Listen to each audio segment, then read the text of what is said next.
Assalamualaikum warahmatullahi wabarakatuh. Allahumma sholli ala sayyidina Muhammad wa ala ali sayyidina Muhammad. Allahumma sholli ala wa ala sahbi. Ini dari hamba Allah dari Sidoarjo, Bu ya. Bu ya Umi, saya mau bertanya, saya punya sepupu saya punya sepupu dan menikah dengan kafir, Bu ya. Akhirnya sepupu saya itu murtad. Hubungan kami sebelum dia murtad sangat dekat, Bu ya. Bagaimana baiknya untuk menjaga hubungan persaudaraan ini? Terus terang, dengan murtadnya dia, ada rasa setiap jika ke rumah sepupu, saya jadi enggan datang karena setiap bulan kita ada acara keluarga. Terus apa yang harus saya lakukan jika mempunyai saudara kafir jika meninggal? Apakah kita tetap datang ke rumahnya atau bagaimana? Mohon pencerahannya, Bu ya. Baik, Masya Allah. Ada orang kafir, ada orang non muslim asli dari kecil, ada orang keluar dari Islam, murtad. Kalau tetangga kita yang Nasrani asli, dari lahir dari kecil dia adalah seorang Nasrani, maka dia punya kehormatan yang harus kita hormati. Ya, ya. Dhimmi, kalau meninggal kita wajib merawat jenazahnya kok. Kalau lapar, kita harus memberi makan kepadanya. Itu indahnya Islam kepada orang kafir, orang non muslim. Tapi berbeda dengan orang murtad, karena dia telah berkhianat besar kepada agama dan kepada Tuhannya. Maka orang murtad adalah tidak terhormat. Orang murtad tidak terhormat. Sehingga kita tidak punya kewajiban apa-apa kalau mati. Orang murtad karena apa? Keluar dari iman. Dia khianat. Bahkan itu khianat keluarga juga, itu kan begitu. Khianat Allah, maka dia tidak terhormat sama sekali. Bahkan sampai dikatakan kalau meninggal jenazahnya bisa dikasihkan segala dan sebagainya, karena apa? Memang tidak terhormat. Bahkan memberi makan pun menjadi tidak boleh. Karena apa? Dia tidak terhormat. Beri minum pun adalah haram karena dia tidak terhormat. Orang Nasrani tetangga kita jauh dia lebih terhormat. Tapi dia murtad, keluar dari iman, dari Islam. Ketegasan ini kalau seandainya dihadirkan, maka orang ragu, tidak mudah untuk melakukan murtad. Tapi kemudian di sisi lain kita dalam rangka dakwah, karena negeri kita tidak bisa menegakkan hukum seperti itu kan. Karena hukum itu kalau ditegakkan orang susah untuk murtad. Nah, karena hukumannya adalah berbahaya. Nah, maka karena negara kita semacam ini, maka tetap dalam irama dakwah mengembalikan, ya tetap ada. Yang jelas itu sangat rugi dia, naudzubillah ya. Dunia, dan itu pun belum tentu terhormat di dalam keluarganya dia. Dia akan terhinakan nanti pada akhirnya di dunia, di akhirat lebih lagi. Maka Anda dalam rangka sambung silaturahmi, ya, dalam rangka nasihati saja. Kalau Anda bertemu tidak dalam rangka untuk tujuan untuk mengembalikan, Anda tidak perlu lagi ketemu dengan dia. Ingat, Anda boleh ketemu dengan dia dalam rangka mencari kesempatan untuk bisa mengingatkan. Kalau tidak ada, nggak ada perlunya lagi.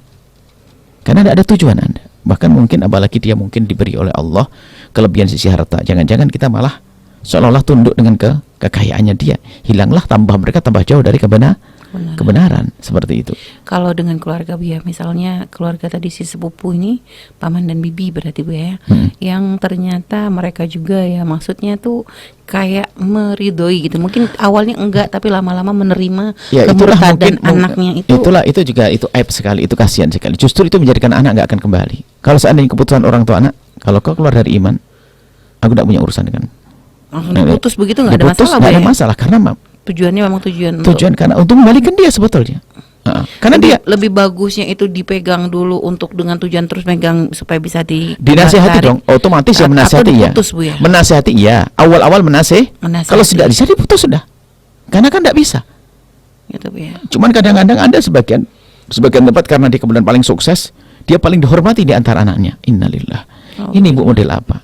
Sudah imannya sudah ada. Kebeli, Bu ya. Baik. Beda ya murtad dengan Nasrani asli. Murtad keluar dari iman. Kalau semula Islam dia adalah terhina dia. Tapi kalau Nasrani asli, agar mungkin kaum Kristiani kalau dengar suara ini, Hindu, Buddha, dia terhormat, hidup bersama kita. Tapi orang murtad adalah orang yang rendah. Jadi memutus tapi tidak dengan berbuat zalim gitu, ya, tetap ya hanya putus mungkin. Iya, tentu seperti itu. Karena kita tidak tekaan hukum, tidak ada, tapi nasihati harus. Kirim surat dan sebagainya, setelah itu sudah. Dan kalau tadi Bu ya, sikap tadi ini kepada paman bibinya yang kira paman bibinya itu mengingatkan, pamannya masih muslim. Bukan, maksudnya tadi kan ini sepupunya yang kan yang murtad. Nah, dia dengan paman dan bibinya yang waktu itu kayak meridoi, kayak bukan kayak menerima anaknya. Paman apa tetap nyambung atau putus? Tetap nyambung karena paman bibinya adalah muslim juga. Oh gitu Bu ya. Hak silaturahmi. Bahkan mungkin saya harus semakin dekat untuk bisa memberikan masukan, memasukkan suatu pemahaman kepada paman bibinya untuk bisa terus nasihati anaknya agar jangan sampai masuk wilayah ridho. Gitu Bu ya. Ridho bil firqi kufri kufrun. Ya Bu ya. Meridhoi kekafiran dosa, nanti dosa besar. Seperti kafir itu sendiri, biarpun dia masih wilayah Islam. Itu Bu ya. Baik Bu ya. Dan orang tua Bu ya, jika punya anak yang murtad seperti ini, jika menerima pemberiannya apakah dosa Bu ya? Seharusnya tidak mau dong. Itu menjadikan anaknya semakin sombong. Pun ibu butuh kepada saya kok. Bu ya. Nggak, saya tidak perlu dengan berwana. Saya perlu imanmu nak. Aku perlu cintamu nak. Aku perlu kasih sayangmu nak. Jadi bisa derajat haram menerima Iya, Bu ya? karena tidak mendidik nanti pada akhirnya. Kalau perlu malah tidak nak. Ibu abah tidak boleh menerima apapun dari kamu nak. Yang aku butuhkan apa nak? Kau kembali kepada iman dan aku sangat mencintaimu setelah itu nak. Sampaikan begitu. Akhirnya tidak bisa ngomong ibunya nanti. Dan ini kejadian. Iya Bu ya. Ibunya anak perempuannya pergi keluar Jawa sana di Kalimantan, menikah di sana dengan orang ini. Di sini anak-anaknya pada kerjanya nggak sukses. Ternyata anak perempuan yang murtad yang dibawa oleh orang keluar Jawa itu selalu ngirimi kulkas segala macam ini. Jadi yang paling disanjung di keluarganya adalah anak perempuan murtad. Alhamdulillah ini Bu ini gara-gara pernah menerima pemberi. Oh dari awal tidak. Dia akan mikir ibuku tidak mau dengan saya.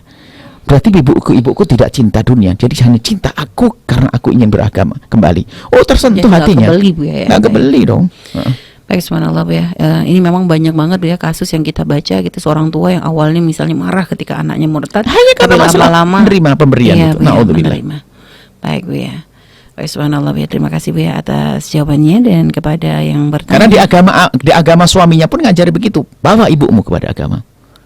Kasih pemberian, baiki semuanya. Nah, itu kan begitu. Tujuannya untuk menarik. Kan menarik juga ke bawah pada akhirnya kan. Enggak, kita punya prinsip agama kok. Tidak nak. Jangan ngirim apapun ke Abah Umi. Dan aku tidak perlu kedatanganmu. Aku perlu imanmu kembali. Itu udah ngomong. Subhanallah ya. Kalau misalnya orang tua tegas oh iya aman. Anaknya cepat kembali. Anak akan kembali ya. dengan mudah. Karena ngerti ibunya mencintai. Bukan cinta duitnya. Kalau cinta duitnya dikasih duit dia Umi. Itu naudzubillah.